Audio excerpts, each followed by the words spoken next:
Assalamualaikum warahmatullahi wabarakatuh. Perkenalkan, nama saya Nur Hadi dari Program Studi Manajemen Fakultas Ekonomi dan Bisnis dari Kampus Universitas Pancasakti Bekasi. Adapun kali ini saya akan presentasikan hasil presentasi saya dengan tujuan untuk performa tes UTS dengan dosen pengampu Ibu Wina Sari Kusumaning Tias, SIP, SE, MM dengan mata kuliah Manajemen Logistik. Dengan membaca Bismillahirrahmanirrahim, baiklah kita mulai presentasi saya. Poin pertama adalah operasional kegiatan logistik. Pada dasarnya, kegiatan transport membuat barang-barang yang tersedia harus digali atau dihasilkan di tempat lain juga. Tanpa transport yang ekonomis, maka akan terjadi keterbatasan operasional pada sebuah perusahaan. Dalam perencanaan logistik, kegiatan transportasi akan menghubungkan antara pabrik, gudang, dan pasar yang terpisah-pisah letaknya. Jadi transportasi memberikan ruang dan memungkinkan terjadinya spesialisasi sehingga akan terjadi penghematan biaya yang lebih besar dalam proses manufaktur dan pemasaran. Dalam bab ini, kita akan membahas mengenai operasional kegiatan logistik dan segala sesuatunya yang memiliki keterkaitannya. Pastinya dalam penggunaan sumber daya atau resource-nya. Jadi menurut Douglas M. Rambert 1998 menyatakan tentang alasan mengapa perusahaan menyimpan persediaan di gudang.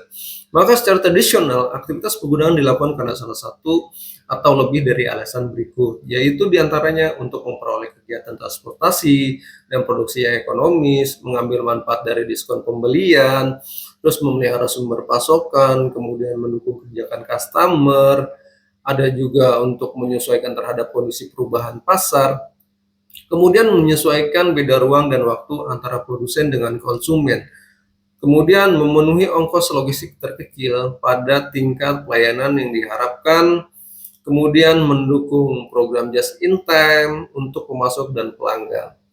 Melayani pelanggan dengan produk majemuk bukan hanya produk tunggal, kemudian menyimpan sementara dari material daur ulang yang akan dibuang.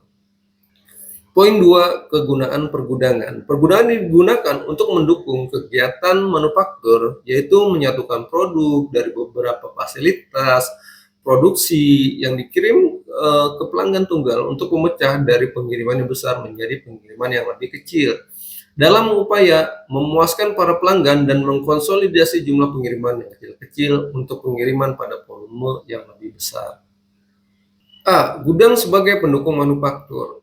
Kegiatan manufaktur memerlukan dukungan bahan baku, penolong, komponen, dan suku cadang untuk aktivitas produksi. Adanya material itu merupakan hasil kerja bagian pengadaan yang bersumber dari berbagai pemasok tentunya.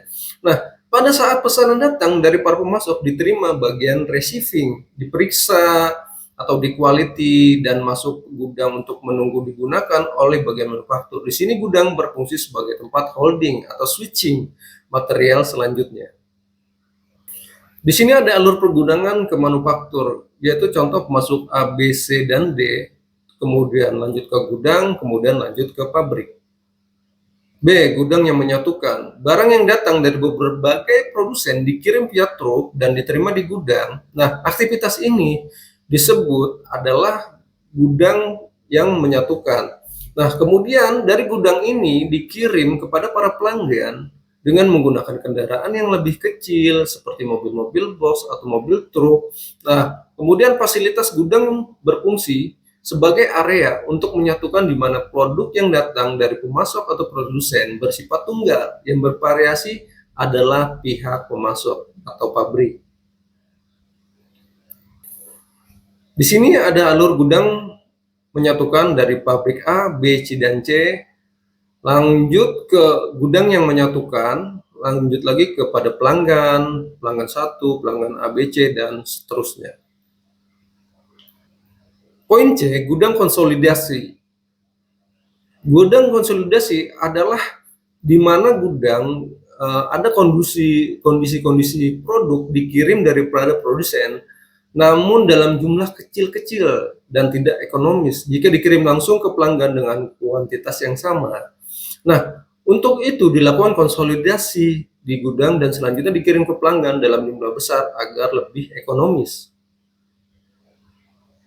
Di sini ada alur pergudangan konsolidasi di mana ada pabrik A, B, dan C, lanjut ke gudang konsolidasi, lalu menyuplai lagi ke pelanggan 1, 2, dan 3, dan seterusnya. Gudang pemecah atau brick bulk. Barang dikirim dalam jumlah besar, namun pelanggan memerlukan dalam jumlah kecil-kecil. Untuk itu fungsi gudang berperan dalam memecah satuan barang dalam bentuk bulk menjadi satuan kecil agar bisa dikirim ke pelanggan. Jadi alur pergudangan pemecah seperti ini. Ada di bagian dari pabrik, terus dia supply ke gudang pemecahannya, lanjut ke baru ditransfer lagi ke pelanggan 1, 2, 3, dan seterusnya. Berdasarkan kegunaan, gudang jelas bahwa aktivitas pergudangan tidak hanya sebagai titik simpan atau holding point, tetapi juga berfungsi sebagai titik alir lewat atau flow through, atau titik pintas sebagai pusat informasi, persediaan, dan sarana konsolidasi dalam rangka meningkatkan pelayanan kepada pelanggan. 3. Pola lokasi gudang. Lokasi yang tepat dibutuhkan dalam mendesain sistem logistik agar memperoleh gudang sesuai dengan kebutuhan. Gudang yang didapatkan sebaiknya dapat memberikan pelayanan dan keuntungan biaya dalam suatu pasar tertentu, penetapan jumlah dan lokasi, kemudian lokasi produksi dan pasar yang akan dituju. Di sini ada gudang posisi pasar. Fungsi dari suatu gudang untuk mengisi kembali replenishment tentang persediaan untuk toko-toko pengecer dan juga dapat mengantarkan barang ke konsumen. Tujuannya adalah agar gudang posisi pasar untuk menggabungkan pembelian dari tempat-tempat yang jauh dan mengisi kembali persediaan pada toko-toko eceran. Contoh penentuan gudang posisi pasar yang dilakukan oleh perusahaan gudang garam di kota-kota kabupaten seluruh Indonesia. Poin 2, gudang posisi produksi. Adalah penempatan gudang yang terletak dekat dengan pabrik sehingga akan dapat bertindak sebagai penghimpun produk. Kemudian penempatan gudang dan pabrik yang berdekatan agar dapat memaksimalkan pelayanan kepada konsumen. Contoh perusahaan Indofood di Indonesia. Gudang posisi antara, yaitu penempatan gudang yang terletak di antara para pelanggan, konsumen dengan pabriknya.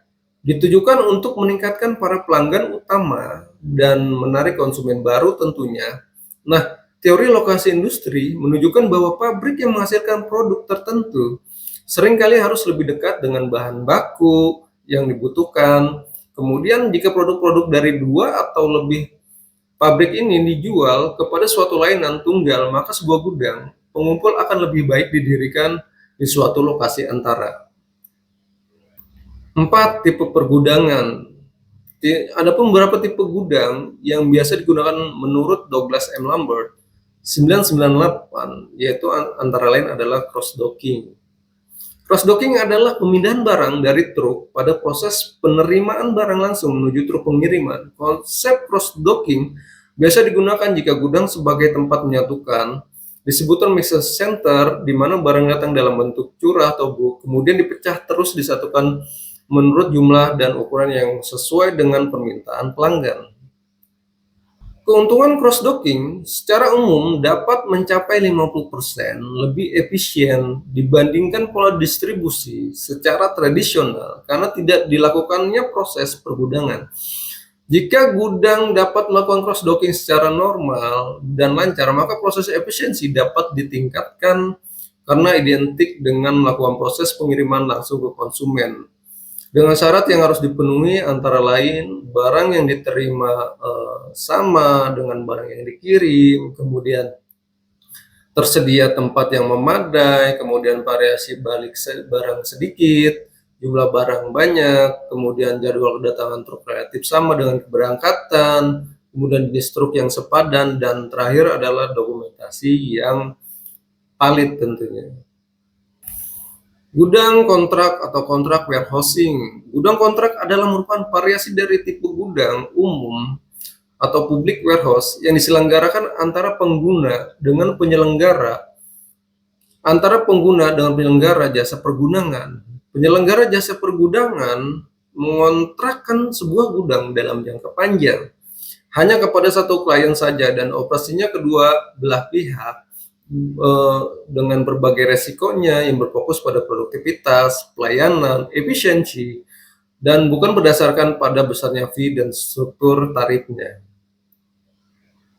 Gudang umum atau public warehouse. Banyak tipe gudang umum meliputi gudang dagang untuk produk manufaktur, gudang pendingin, gudang bonded, gudang barang rumah tangga dan furniture, kemudian gudang komoditas khusus, gudang curah, dan setiap gudang-gudang ini dilaksanakan dengan pelayanan khusus yang berbeda tentunya.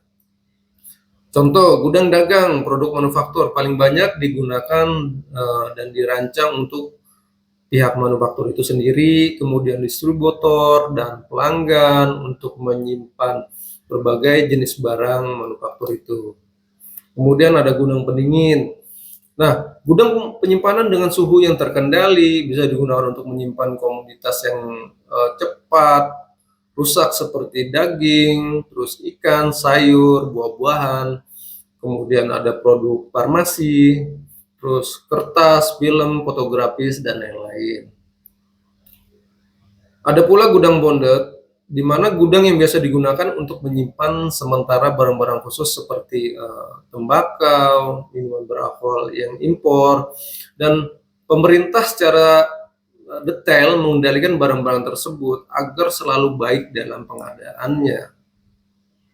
Demikian presentasi saya kali ini dan saya ucapkan terima kasih banyak kepada para audiens yang sudah menyaksikan tampilan dari presentasi saya. Harapannya adalah bermanfaat bagi kita semua. Dan bila mana ada kata yang salah terucap, saya mohon dimaafkan. Saya ucapkan selamat siang, salam santun, dan assalamualaikum warahmatullahi wabarakatuh.